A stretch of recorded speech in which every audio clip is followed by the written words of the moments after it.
Let me guess, you've hit that stage in your relationship where love is in the air and so are the utility bills. Maybe you're splitting groceries, covering rent together, or having your third debate this month over whose turn is it to pay for Netflix. And now you're wondering, should we just open a joint bank account already? Well, you're in the right place because today we're diving into the sometimes chaotic, sometimes romantic world of joint bank accounts. We're gonna break down how they work, the pros, the cons, and whether sharing money with your significant other is a financial power move or a fast track to passive-aggressive text messages about overdraft fees. Before we go any further, don't forget to hit that like button and subscribe to the channel for more real talk finance content every single week. Whether you're single, married, or just trying to survive on one income and a twice-a-day Starbucks habit, we've got you covered. All right, let's get right into it. Let's start with the basics. A joint bank account is a bank account that 2 or more people share. Anyone on the account can deposit money, pay bills, and withdraw funds from the same account. It's like financial cohabitation, but without the option to leave dirty dishes in the sink. Now, if you've only ever managed your money alone, the concept of sharing an account might feel like letting someone else have your phone passcode. Personal, intimate, maybe even terrifying.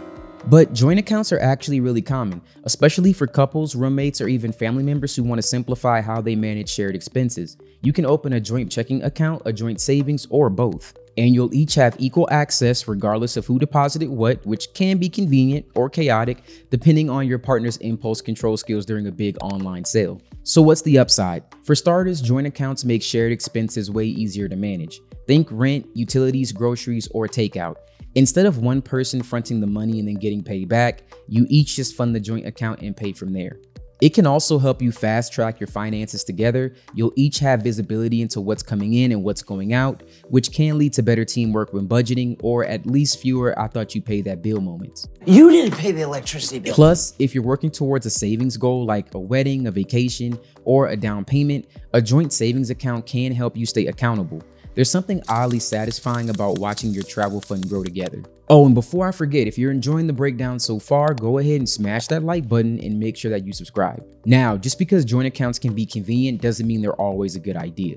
Let's talk about privacy. With a joint account, every single transaction is visible to each person on the account. So if you're hoping to hide that last-minute gift purchase or your slightly out-of-hand late-night snack run, you might want to keep at least one account separate. Then there's the issue of trust, because once the money is in there, anyone on the account can take it out. And I mean all of it. No questions asked. It doesn't matter who earned it. And if your partner suddenly decides to get a new iPhone or take a weekend getaway to Miami, well, that could get messy really fast. Another con, you risk losing your financial independence. If you only use one joint account and ditch your personal ones, you stop building your individual financial footprint, and that can affect your credit, your loan applications, and your ability to make solo money moves in the future. And of course, we have to address the breakup scenario. If your relationship ends, your joint account becomes just one more thing to divide up, right alongside the furniture, the air fryer, and the dog neither of you wants to give up. Now, let me get personal for just a second. My partner and I, we don't currently have a joint account, but we still split household expenses 50-50. One of us pays the bills directly, and every few months, the other just transfers their share. It works for us, but that doesn't mean that it'll work for everyone. One popular setup that a lot of couples use is the hybrid approach. It's kind of like having the best of both worlds. You each keep your own individual checking and savings accounts, but you also open a joint account just for shared expenses. Each of you could contribute a set amount to the joint account, maybe split evenly, maybe it's based on income, and you could use the account to cover all your bills that you share. This would allow you to maintain your independence while making managing shared costs a lot simpler. This method is basically financial roommates with benefits. And for many couples, it's a perfect balance between teamwork and freedom. Okay, so you've had the conversation, you've laid down the ground rules, and decide that you're ready for a joint account. How do you actually open one? Luckily, it's super simple. Most banks and credit unions let you do it online or in person. You'll choose the account type, checking, savings, or both. You'll select joint account during the application process, and then you'll most likely need to provide the usual information for both people. That includes your names, your birthdays, your individual taxpayer identification numbers, or the social security numbers for both parties, your current address, where you work, plus you'll likely need to have an initial deposit. It's almost the exact same process as opening an individual account, except now it's a team project. Closing a joint account, on the other hand, is where things can get a little sticky. You'll first need to figure out how to divide the money, and hopefully that's a civil conversation. If not, you may need a third party to mediate or a therapist. And you'll have to check on what the bank or credit union requires to actually close the account. Some financial institutions require all account holders to sign off on closing the account, or you might be able to just remove one person and keep the account going under one name.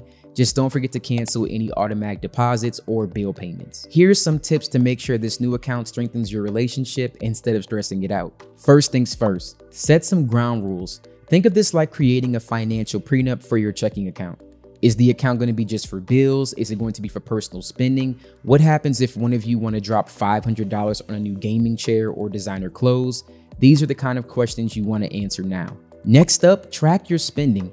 Now, you don't have to be obsessive, but you should both know exactly where the money's going. You could try budgeting apps. Nerdwallet has a free one, and I'm going to link that in the description below, or even just a Google spreadsheet that you can use to save yourself from future confusion, arguments, or that moment when you realize someone thought the joint account was their personal Uber Eats fund. Something else to keep in mind is that it can be easy to lose track of your financial situation, and it can start when you stop checking in with your accounts. Now, here's a relationship hack that most couples overlook.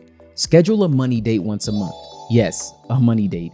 Pour a glass of wine, grab your favorite snack, and go through your budget like it's a crime scene. Celebrate your wins, laugh at the ridiculous things you spent money on. The point is, you're making talking about money feel normal, not like you're facing a jury. If you do it right, you might even look forward to it, or at least not dislike it. And here's the golden rule.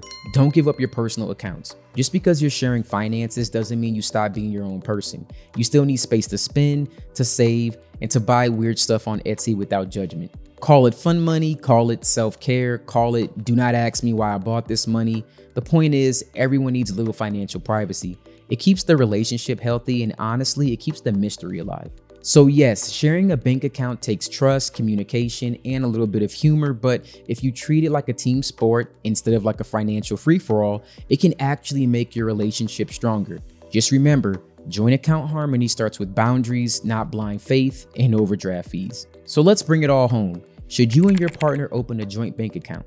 Well, that depends. If you're both aligned financially, have solid communication, and trust each other enough to share both Netflix and net worth, then sure, a joint account could be a game changer. But if you're unsure or you value your financial independence, the hybrid method might be the sweet spot. Just remember, money doesn't solve relationship problems, but it can definitely create new ones if you're not on the same page. Whatever you decide, the most important thing is to have the conversation.